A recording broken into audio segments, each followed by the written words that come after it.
This is the eligibility details page. The beginning is the developmental areas that the child has a delay in. So you would select those areas. For this particular child, she has a delay in communication and in cognitive skills. A child may also have an established condition, such as Down syndrome, fetal alcohol syndrome, cerebral palsy, any type of symptom, chromosome disease, anything like that would be established underneath that established condition, and those areas would be checked. And then down here is your special education section. So Daisy is going to qualify for special education due to a cognitive and speech delay. That makes her eligible for the early childhood developmental delay. Make sure that when you are determining eligibility that it fits underneath one of these categories. If a child is not eligible for special ed, then you would select child was evaluated for Michigan special ed and found ineligible. For this particular case, Daisy was found eligible. This part down here, the prior written notice, is informing the parents of the eligibility or ineligibility. And this happens on the date of the meeting. And as you can see that there is spell check within Illuminate. So you can always go back and fix any errors that you may have. Then I push next step. And then it takes me to the outcome page. So for the outcome, I'm going to enter the date. The outcome. As you will see, when I select outcome, it brings up 3 options. These are directly tied to the child's outcomes within the COSIF form. The positive social emotional skills, acquiring and using knowledge, and taking appropriate action to meet their needs. So for Daisy, we want to work on acquiring, using knowledge and skills. Some children may only have 1, some may have all 3. We want to work on positive social emotional skills so that she can communicate appropriately with her family, and also taking appropriate action to meet her needs when she is communicating. The provider, again, in this particular instance, is going to be myself.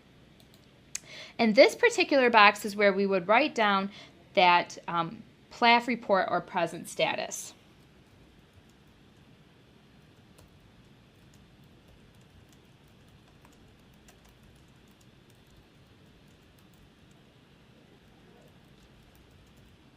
So for Daisy, we have what she was able to do, consonant vowel combinations, and she can use gestures to communicate her needs. Then we also have what she is unable to do, such as using words, imitating actions or words, selecting familiar objects when named. Let's say that she also had trouble with fine motor skills. I could write any of that information in this section and create separate outcomes for each area of need in here. So then we go to add measurable outcome. And here we add what our goal is for Daisy.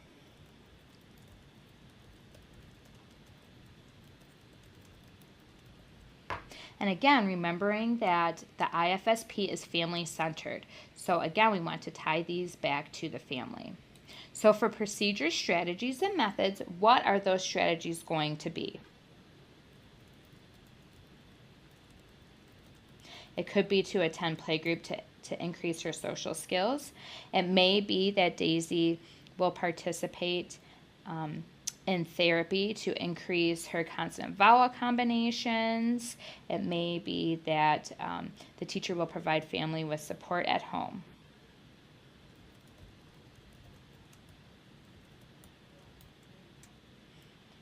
And again, by providing parents with information so that they can continue to help Daisy at home is key to early on in developing an IFSP.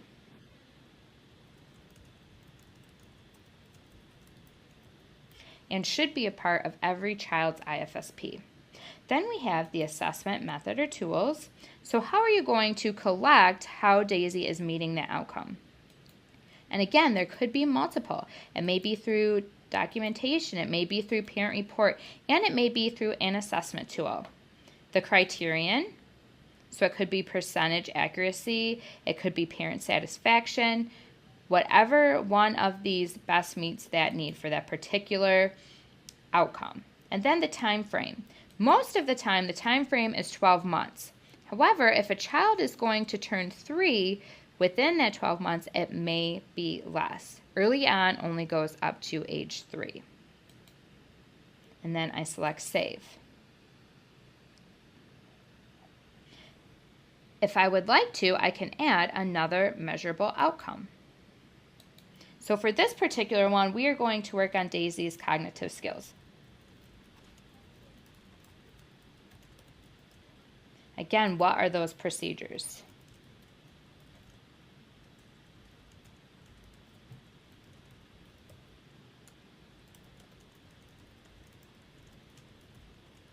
And then again, tying in the family within those outcomes, that they will be provided with strategies to increase Daisy's development as well.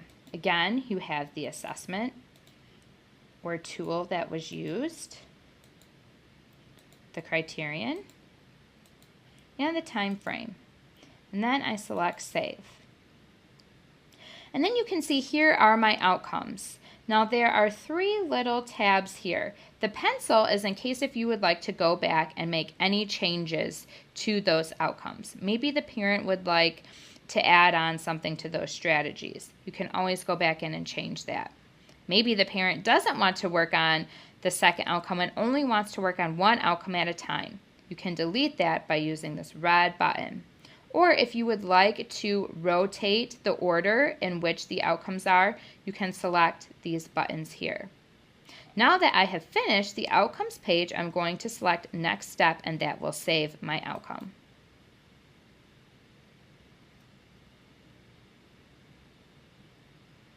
This is the end of the outcomes page. Our next page is services.